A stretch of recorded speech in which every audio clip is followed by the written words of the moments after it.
At 7:17 PM. Call the meeting to order with roll call. Stephanie Ballsley. Michael Cornelia. Lynn Beer. Jim Moore. Julie Saul, all present. Raisin Pink. Okay, so the only rate that we are looking at increasing right now that we discussed at a previous meeting is the rate to file a lien. We're looking at increasing that from $35 to $119. Outside of that, I'm not recommending we do any other rate increases until we have a rate study completed.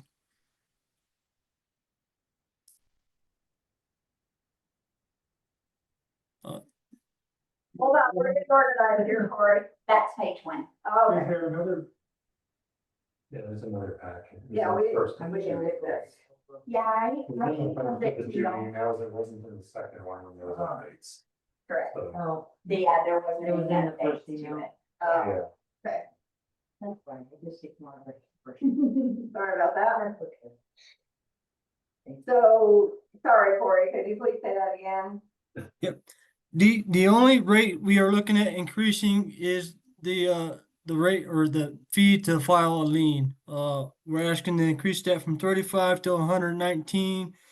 I'm not suggesting or recommending we adjust any other rates until we have a rate study completed. Does the board have any issues with that? If not, we'll Shauna and I will update the rate sheet and fix some of the wording in there, and then that will be brought before the board to adopt via resolution or by resolution. Yeah, didn't we talk about that? yeah. That one, good with that. Yes. Covers our, the fees we pay. Yeah, Yes. I'm good. Sounds like everybody's good with that. Okay, All right, on to mill levy. on to the mill levy. Give me a second here. I'm trying to share my screen. Oh, I might need some.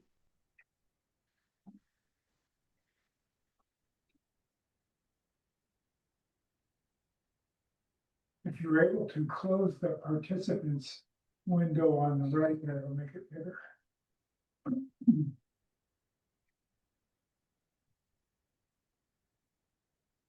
Oh.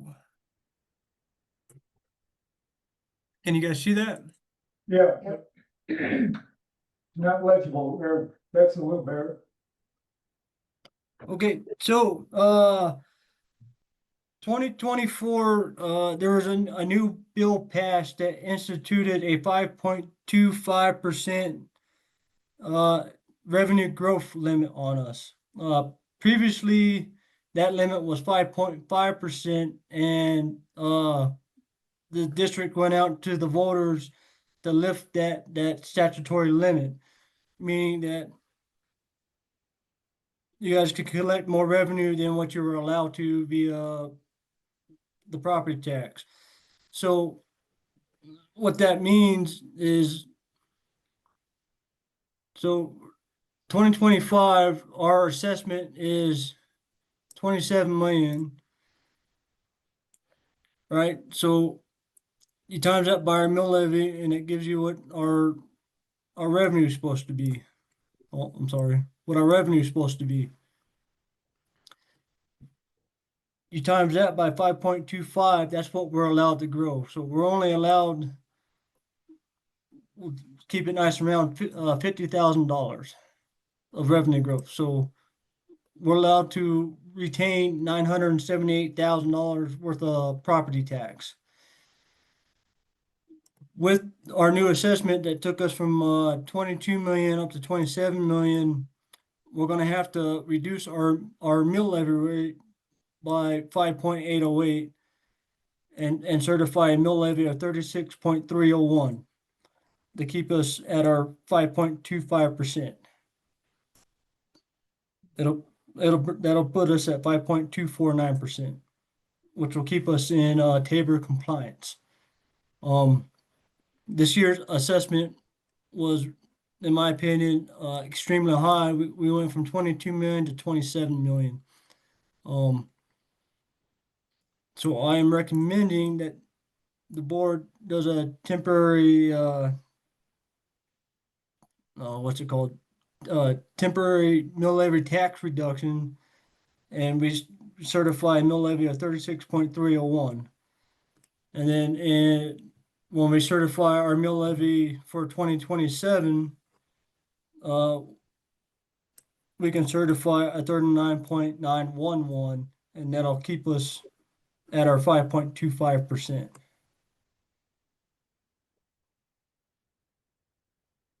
But by Well, law, what- we're not allowed to exceed that 5.25% revenue growth, or we become in violation of Tabor.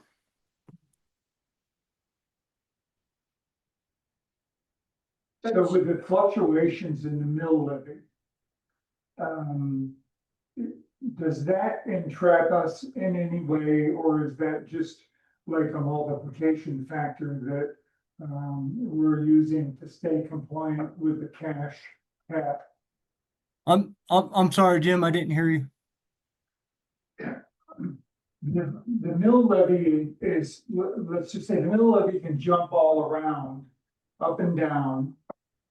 But the real number that matters is how much cash we add to the bottom line. Does the mill levy in any way encumber us?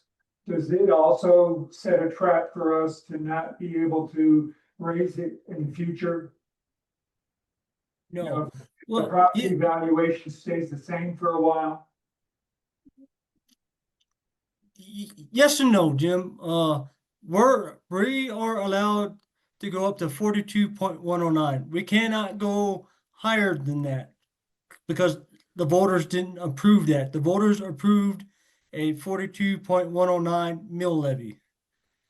Now, the board can reduce it any given year and then go back up to that 42.109. If the board wants to go higher than that 42.109, that has to go out to the voters to be voted on. That helps. Thank you. To stay within this new law that came out last year, we increased our mill levy to the highest we were allowed to set our base year. So we wouldn't be stuck at 35.524 with this new law, and we were losing out on a lot of funds that we're using to maintain our roads and provide services. So we increased it last year to the highest we were allowed to set that as our 2024 as our base year. And now coming into the 2025, 2026 mill levy certification, we have to adjust the mill levy to keep the 5.25 revenue growth. I'm messing up on explaining this. And I think you're doing all right. You were So able, we don't exceed that 5.25 revenue growth, that $50,000, if you will. We have to lower that mill levy down to where it matches that 50,000. That So just, we stay compliant.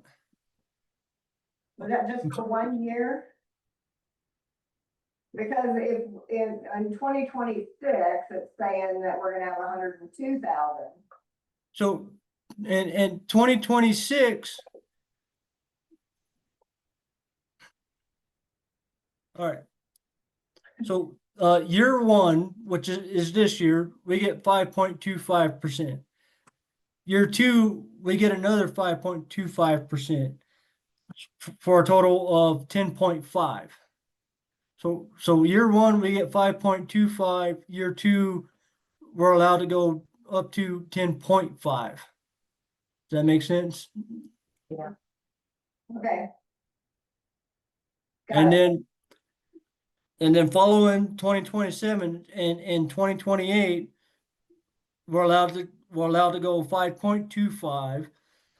And then the following year we get 10.5, and then the cycle resets.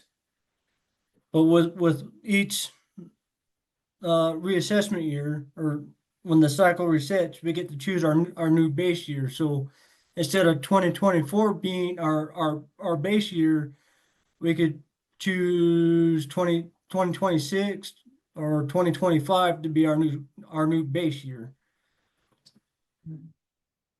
Or we go to the voters and ask them to lift this new 5.25% revenue limit that's been reinstituted by the federal government. And then we could keep our mill levy lower than the 42.109 or whatever we have to adjust it to stay in compliance. We can set a number and leave it and not have to mess with it. You spoke about the, sort of choice and looking at 2023 and 2024. You said you juiced 2024. And looking at 2023, clearly you did, because we went from 700,000 to 900,000. Massive jump, not 50,000, but over 200. So you actually had some choice of where to set the base year and how to do it and how much money would come in there. One time per cycle. So for this cycle, we chose 2024 and we raised the mill levy to the highest we can. And so 2025 and 2026 base year is 2024. Now, when we get to 2029, when we have our reassessment cycle again, we'll be afforded the chance to choose a different base year, whether we keep it with 2024 or remove it to 2025 or 2026. And Corey, just for clarity, is when you're setting those base years, it's really the mill levy that's being set, not the dollar amount. Not the mill levy. What we're looking at for the base year is the highest earning year. So as Jim pointed out, in 2024, we made 930,000 off property taxes. So we want to set that year as our base year and adjust our mill levy to accommodate that 5.25% revenue growth for this cycle. The next cycle, we probably aren't going to want to use 2024. We're probably going to want to use 2026 because that will be the highest year earning. And then we can lower our mill levy down so we're not hurting people's pocketbooks too bad, mine included, and stay within where we need to be. Or option 2 is we go out to the voters to lift this new statutory limit, and then we can sit down and figure out where we want to keep the mill levy at. The old mill levy of 35.524, I don't think that's sufficient to cover the cost of maintaining the roads and all that. But I don't necessarily think our mill levy needs to be 42.109.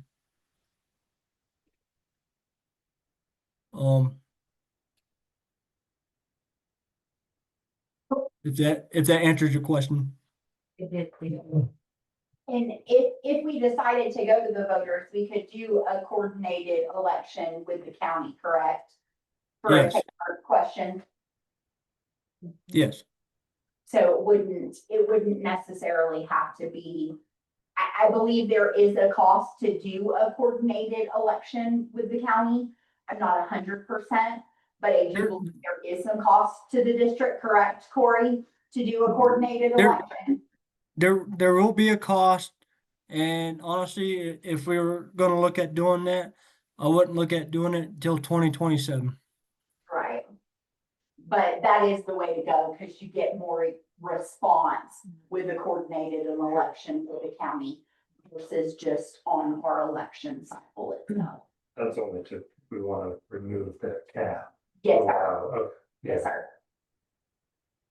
But for this purposes right now, is the board okay with me proceeding with the 36.301 mill levy? As far as I'm concerned, yes. Yes. Yes, Yeah. It can go lower, but it can't go higher. So it looks like everybody's in agreement, Cory. With a net gain of $50,000 over last year, that's not a lot, and that's all you can get, so I support that. Okay, let's move on to the capital improvements project. Okay, I am going to stop screen share. Okay, so in front of you, you have a list of capital improvement projects that we are looking at completing in FY 26. For water capital projects, we are looking at a carryover, the Lakeview water line extension. It ran into a few snags with the road not being where it was supposed to be, so that is being tended to. We just sat down and last Friday and reviewed the 30% plans. We are hoping to be able to put it out for bid by the end of this year. Any questions on that one? No, No, The next capital project we have for the water is the chlorine system upgrade. And what this is gonna do for us or for Mark and his crew is gonna make our chemical feed, more reliable. It's gonna improve our control. We're gonna be able to flow pace it. So it's only injecting what it needs to be injecting at the moment it needs to be injecting, and maybe Mark can explain it a little bit better than I can, but we're looking at upgrading the controls for our chlorine injection. So the analyzers, for instance, that are still in the water treatment plant were put there 15, 16 years ago. We got one that's janky. They're about 15,000 a piece. So it's time to do some upgrades. The fact that we're using chlorine gas over there, it would be nice to have some automatic shut off valves on top of those tanks. So that if something does go into alarm, they get spin shut. So it's an upgrade to that process of disinfection. And it's not cheap, is that for water or sewer? water. Water.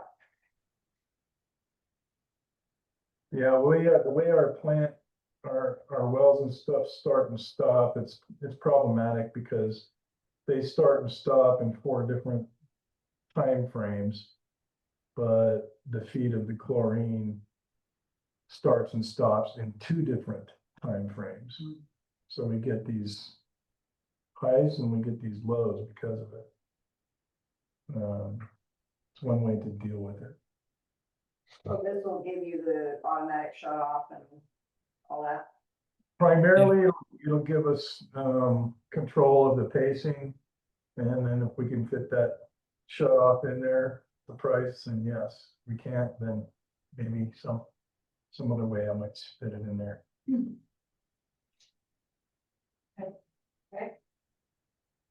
Any other questions on that? No.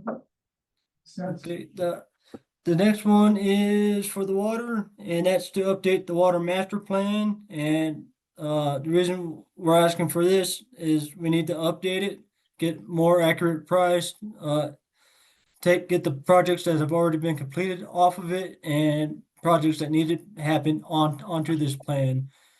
And, we need this plan to be as accurate as possible for when we do go out for a rate study. Okay, All right.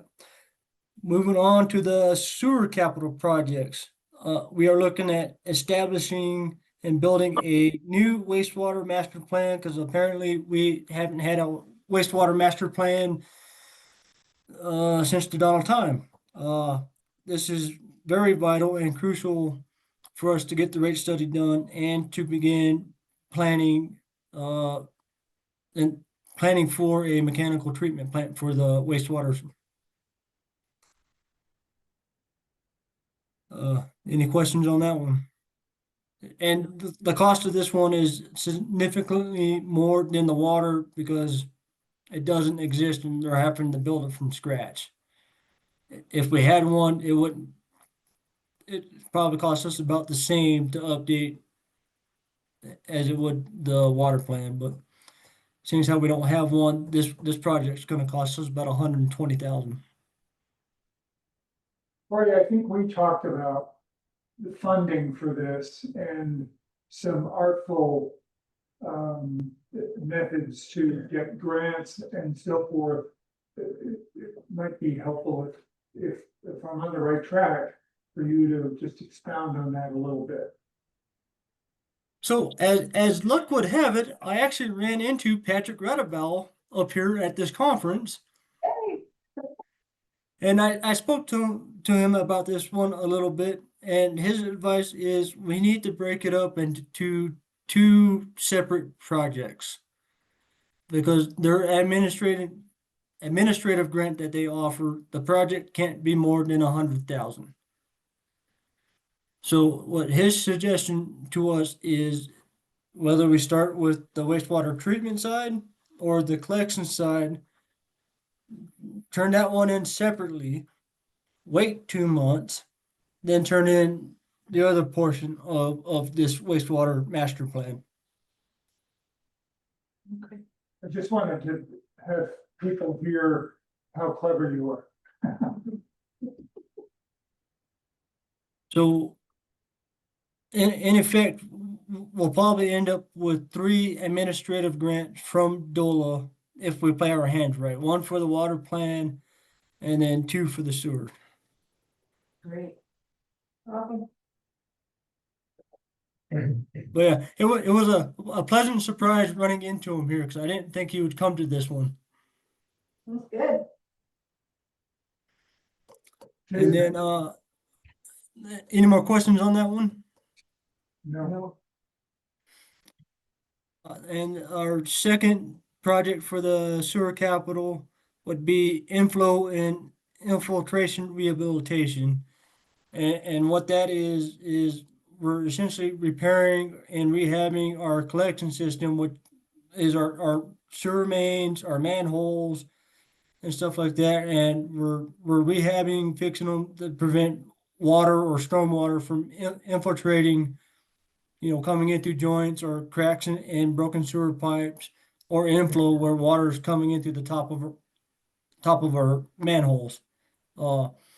This will greatly benefit us in the fact that when we actually go to designing a wastewater plant, we're not basing it off of false numbers. Because currently, and I'm just going to spit some numbers out here, we're probably treating 180,000 gallons a day, and 50 of that could be stormwater or ditch water, some other water outside, not some other form of water that's not sewer getting into our system, which increases our treatment numbers. So we could essentially be building a bigger plant that we don't need to be building. We could be building a plant to treat 0.5 MDDs versus having to build a plant for 1 MDD. If that makes sense. Is it fair to also say that if this infrastructure is leaking this badly, that it needs attention simply for that? The answer would be yes. Okay. You Yeah, typically don't wanna have, you know, clear groundwater in your sewer. Because there's nothing to remove from it. So it makes it harder to meet your removal criteria by diluting it. But doesn't it say something about the concrete casings and so forth, that it might be deteriorating and fixing them as has its own merit? Yes, this would be in addition to. So the master plan would call out, yep, these manholes probably should be rehabbed. We actually went and looked at, and we have identified 6 of them that we know need it right now. And we could wait for the master plan to come out, or we could take care of stuff like they haven't in the past. But they have done some neat manhole rehab in the meadow and stuff. This would be a continuation of that. Prior to a master plan telling us that we need to do it, because we already know we need to do it. It would dovetail right into the master plan. It's just starting early on some things. And it's a drop in the bucket, but at least it's a drop. And the nice thing I kind of want to point out too, by doing this, we're starting to turn the corner into being proactive versus reactive. Instead of waiting for it to reach 100% failure, we're going to fix it before it becomes catastrophic. Right. Good. Sounds good. Okay, moving on to general capital projects. We have culvert replacements, and that would be replacing some filling culverts at Spruce, Mesa, Pine Top Drive, Antelope, and Deer Ridge. I don't really have anything else to add to that, but we're fixing our filling infrastructure that has been identified by the road crew.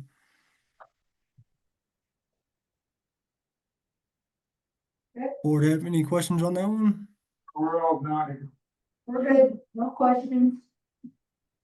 And then the next one would be the lake trail rehabilitation, and what that would be is installing a suitable walking surface around the lake, whether it be wood chips, gravel, or some other type of material, whether it's pea gravel, just reblading what's there and adding some fresh 3/4 inch on top of it. The one thing I really want to get fixed with this funds is at the I guess it would be the east end of the lake on Little Bear Drive, where the I believe Little Bear Creek flows in. It's kind of created a little ditch that we would look at trying to put some type of bridge or walking bridge or something over that culvert so people can utilize the trail without having to jump over a ditch. That's not a lot of fun, but okay. Teasing, totally teasing. Great idea. Okay, And then shared capital projects, this would be shared amongst all 3 funds. We're looking at purchasing a mini excavator. The majority of that would come out of the general fund because Daryl's crew would be the one utilizing it the most, fixing ditches and replacing culverts. And then the other half of that 54,000 would be divided up amongst the water and sewer enterprise fund for when Mark needed to use it to make any repairs to water lines or sewer lines. Corey. Go ahead. For in the road fees, we talked about the broom for the skid steer. To keep the gravel off the asphalt from tearing it up on the front entrance. Yeah, that didn't make it on this because that was a conversation that we had after the fact. And as soon as you can get me a quote, then I will reconvene with the budget committee on that. I have a debt number with the highest being 6,699, and then the lowest, pretty cheap piece of equipment, was like 3,300 and something dollars. So Yeah. depending on which one we decide to go with, Daryl, that doesn't need to be a capital improvement. That's what I thought. Doesn't need to be on the capital improvement list because our dollar amount for it to be capital is over 5,000. Yeah, that's what I So figured, but I thought you said So it needed. depending on which one, you want to go with and you bring to me, it depends on whether or not it'll end up as a capital. Okay. A question on the new X. Will that just have like, come with one bucket, or will we get a couple of different sized buckets on it? The purchase will come with one bucket. We'll have the ability to purchase different buckets down the road for whatever we need, but it'll come with a bucket.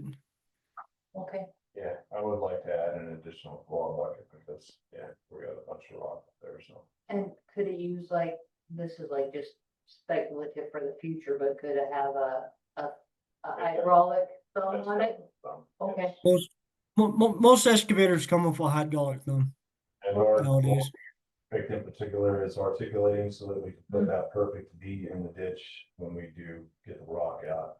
We can put the perfect V in the ditch.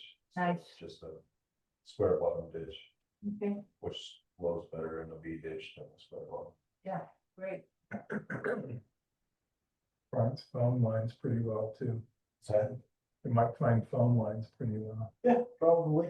Yeah, we fully anticipated hitting phone lines. They didn't bury all their stuff correctly. Well, there's a shock. Yeah.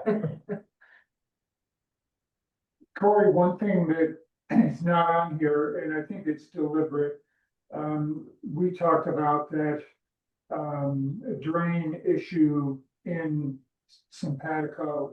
And is that still just in discussion phase? Do you have any plans to add some or all of that? in? That is not on this currently because I am still waiting on numbers from SDM. More likely what's gonna happen, Jim, is once I get those numbers, if I get them by the end of this year, the budget committee and myself will probably need to sit down and discuss how we wanna fund it and what projects we need to look at cutting out. And for perspective, if I recall, this is memory, we'll go into the end of the year a little, with a little less money than in some prior years. But we'll go into the end of the year with about 350,000 surplus. Is that correct? I don't remember off the top of my head, Jim, and I forgot to download the budget spreadsheet to my laptop before I left, so I don't have that number in front of me. Well, as my memory at my age is not that great, but I kind of remember that number, you know, when you're budgeting, you always have to look at that one. And for everyone else here for discussion, it's about 350K Yeah. in the black. Yeah. Which we're that much in the black typically in prior years and even more in some other prior years. So it's not like we're flush, but there's flexibility. Yeah, if memory serves, we started this year with 600 and something in the black. And with the plow truck coming out of 2025, which is the biggest hit to the general fund at 300 and what was it, 309,000 or something like that. Yes. It's gonna knock us down about half. So I think your memory serves you well, Jim. I think we're gonna be sitting right around 350, 360. And we're also carrying forward in the first project, the Lakeview water line, we have that money right now. That's not out of the general fund, that's out of the water enterprise fund. But in terms of a capital investment, Yeah, so kind of have that money already. that, the money's already there, so what you'll see is when I bring that the budget to the entire board in October, you'll see where we were slated in 2025 to be ending here, but we're really ending at a higher amount, and then in 2026, you'll see it where we end at a lower dollar amount, if that makes sense. Yeah, So to tag on to Jim's question about the dam and the valve and stuff. Couldn't we put some money into the budget, even though we may not be able to do anything, and then build on it each year to when we're ready for that, so we have some money in there for grants or whatever?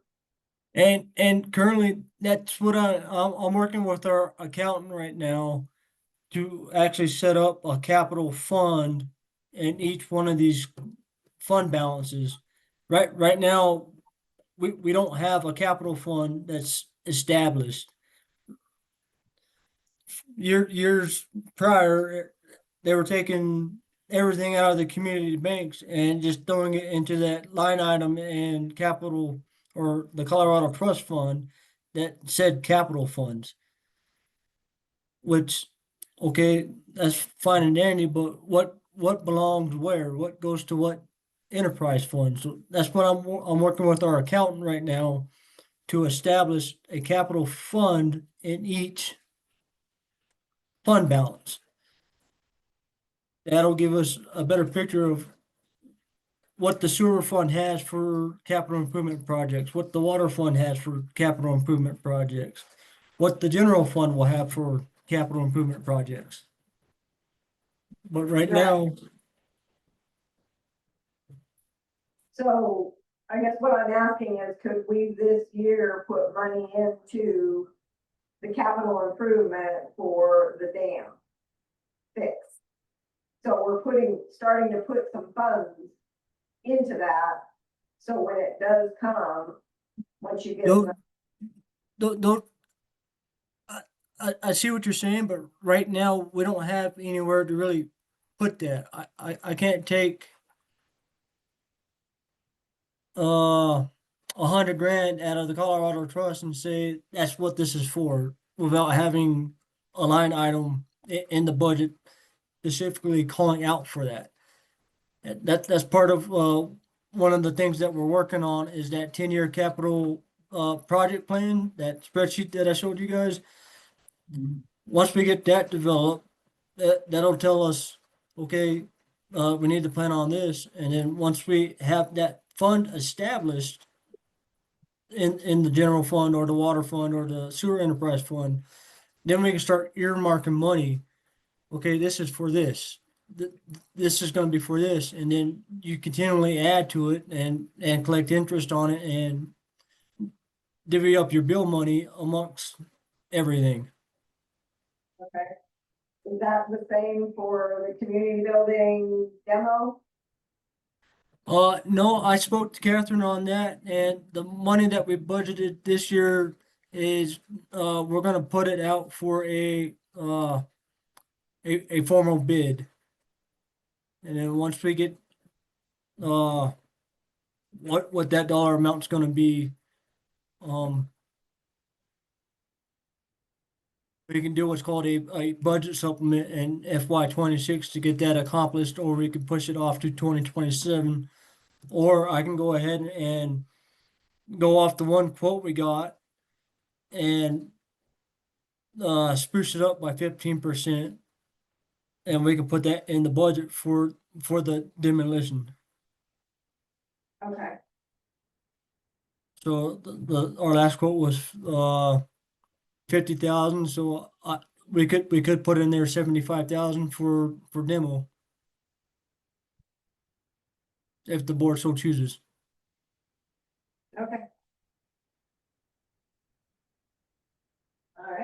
our next bite at this apple is pretty soon anyway, right? So this will be evolving. I'm sorry, Jim. I'm having a hard time hearing you. It started hailing outside. Oh, I didn't know that. There you go. Julie just turned the mic on for me. Is that better? Yeah. Okay.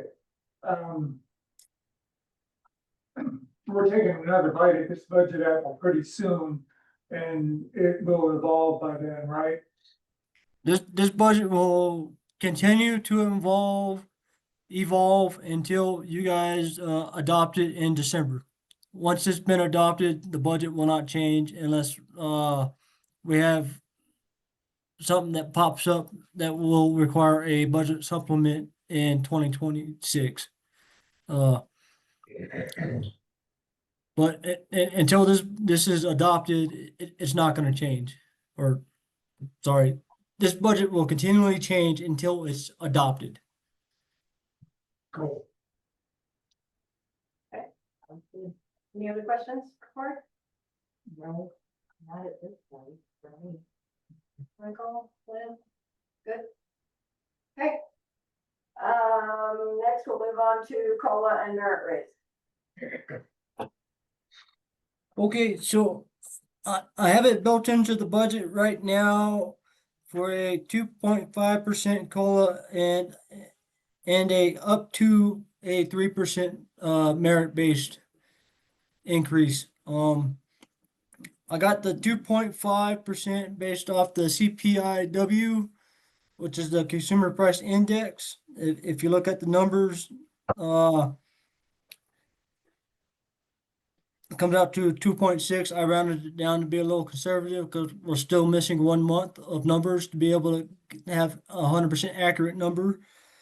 So I'm asking for a 2.5% on that, and then I just stuck with what we did last year, which was a 3% merit.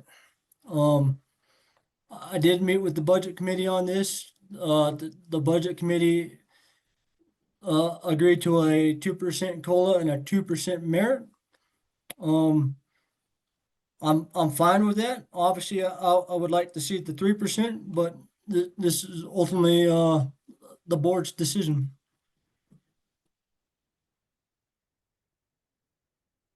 Yeah, working in this field, I guess, the 4%'s in line with what the market, like the total COLA plus merit. 4% is slightly above what the average business will be doing across the US. That's focused on for-profit or not-for-profit companies only. I don't have data for government entities, but a 4% seems to be right in line with what I would have expected. 5.5% total would put us in for growth of total comp in the upper percentages of all entities, as I understand it. Again, excluding government, because those I don't have much visibility to. But we're talking 3. No, we're talking 2.5 plus 3, so Oh, okay, 5.5 I'm is what sorry. he's requesting. Which that was where that's about 1.5% of I see. industry. Okay. So the cost of living adjustment is separate from the merit. The way it's built into the budget is it's broken out at first, and then it's combined together to give us our salary amount or what we could potentially be spending salary wise versus. The 2% is, COLA is automatic. It's just, just happens. Yeah. And then the other 2% is based on, performance. and stuff. Performance. At 2.5% at COLA. What I'm saying. Yeah, I don't understand that, but I just misheard. The 2.5% is what I have plugged into the budget spreadsheet now. Yeah. When I met with the budget committee, we talked about a 2 and a 2. And that's what I look for, is 2 and 2. Yeah, I agree. I think that more aligns with what I was thinking. And I think. Yeah. Unfortunately, or fortunately, depending on how you look at it, government entities, I don't think we should be leading the charge and pay. I'll support you and Lynn. Isn't COLA for government gonna be 275 or something like that coming up? Currently, when you do the math right now, I came up with 2.623%. But we're still missing a month of data. I think when you Google it, it gives you they're estimating a 2.75. That's what I heard. But with the numbers, and if you look at the formula, how I came up with that, you come up with a 2.6 right now, but we're still missing September's numbers that we won't get till October. And I want to have this in the budget spreadsheet for our October meeting.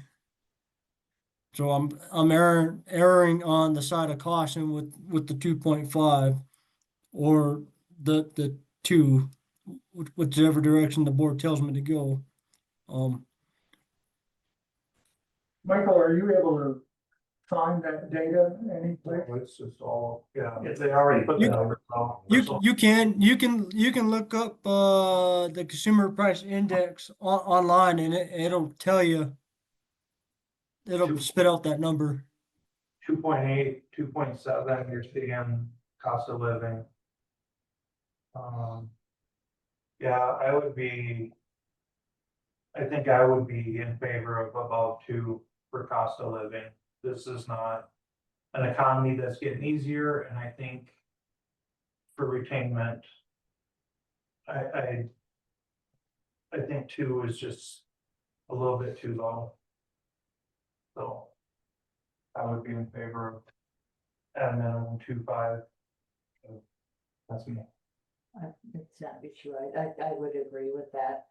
In my opinion too, but it's getting harder to make a living, and it would be it's more expensive for us to have to hire new people. I would like to keep the quality people we have.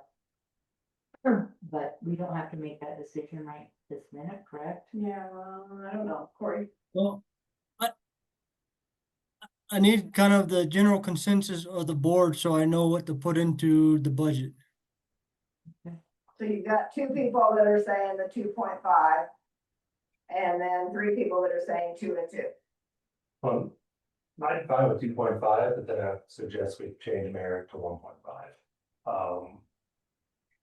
Again, yeah, same reason, it's that 4%, like. I'm not sure why they're split apart here, I kind of get it, because it's guaranteed versus not, but. Everything in the industry standards is combined. So it's really, I think we should be talking about that final number. And then we can determine what percent should be COLA versus merit. But when you're looking at the industry standards, you're looking nationwide, right? Is that where, did I hear you say that? Yes. That number comes from a nationwide number? Yes. I'm just Yeah. wondering, do we have But- input from what, more regionally, Colorado standard. people are getting? Yeah. Colorado wide or even smaller than that to our local area. I mean, we do happen to live in a highly expensive area. That's the only reason I'm asking. that. And the one thing I would note too is that the information that Director Lynn has is for corporation industries. He doesn't have government organizations Correct. in that data. Now, I'm not saying that the industry data that he's looking at isn't similar or close to what the government does. But in order for us to get that information, it's not worth it's not worth the 200,000 to get that information. Now, I could reach out to a couple of different municipalities and see what they're doing to see if we're even in line with what these other municipalities or special districts are doing, if the board would like, and then I could send that out via, an email. But you have to be with other metro districts rather than municipalities, because they're cities, right? And they have more revenue coming in than what a metro district does. Their budgets are very different. No, that's not entirely true. There's a town, and then unincorporated town just outside of Denver that roughly serves the same amount of people that we do. So I could reach out to them. I wouldn't compare us to Durango by no means, because we're nowhere in the ballpark of them. We could potentially compare ourselves to the town of Bayfield, and then the Pagosa Sanitation District. But I wouldn't necessarily compare us to the town of Pagosa. How about, Edgemont, they're a metropolitan district and they have roads, maintenance, water, sewer.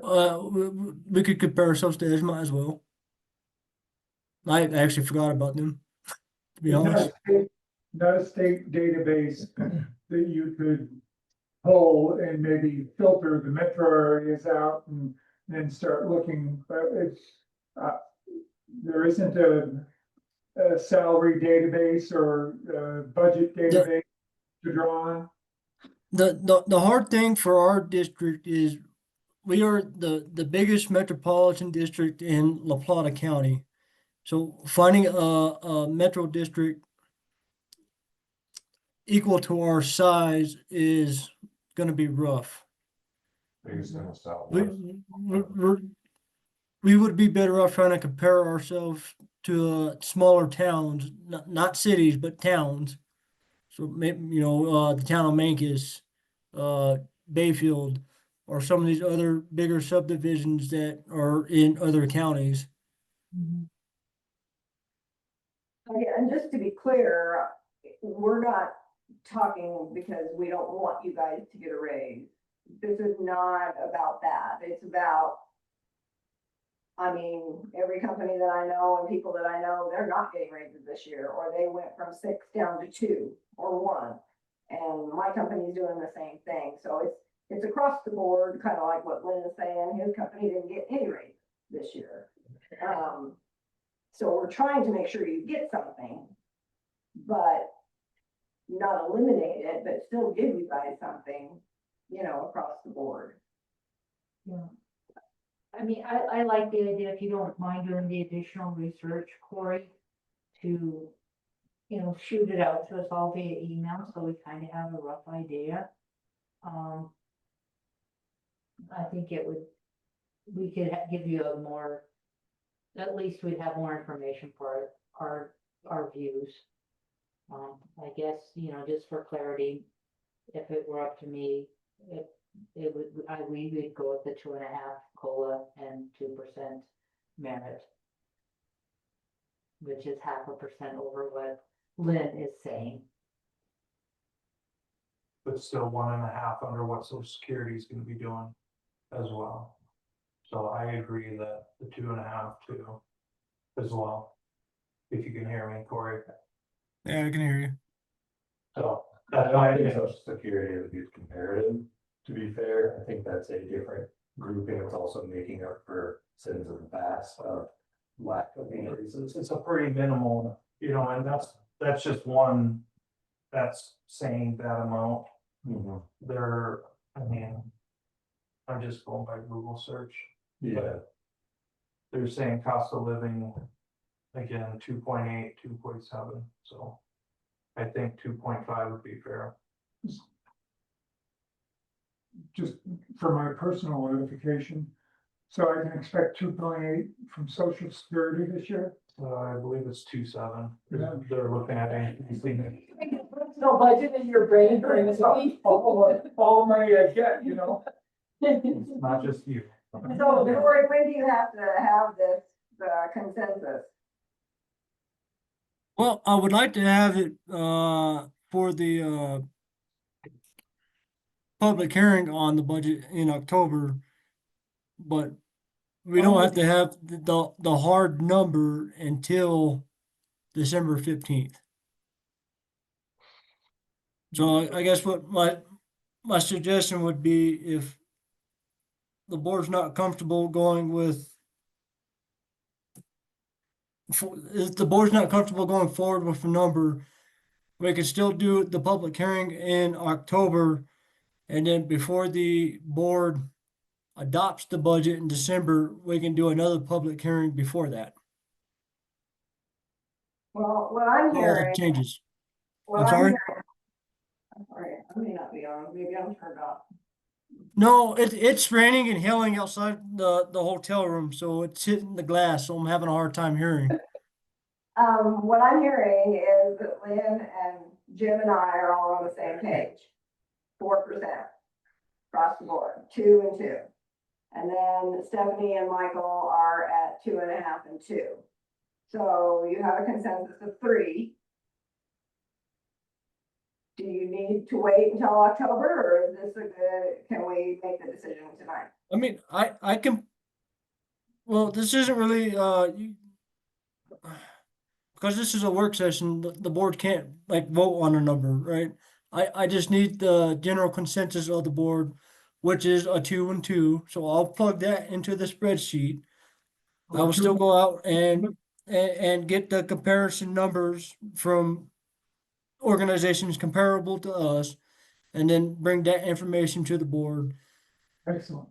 And then, when we have the when we have the public hearing, we can talk about the COLA and merit increase again there and solidify it at that meeting, or if the board's still up in the air, we can wait till November or December Yeah, one other piece, to solidify that number.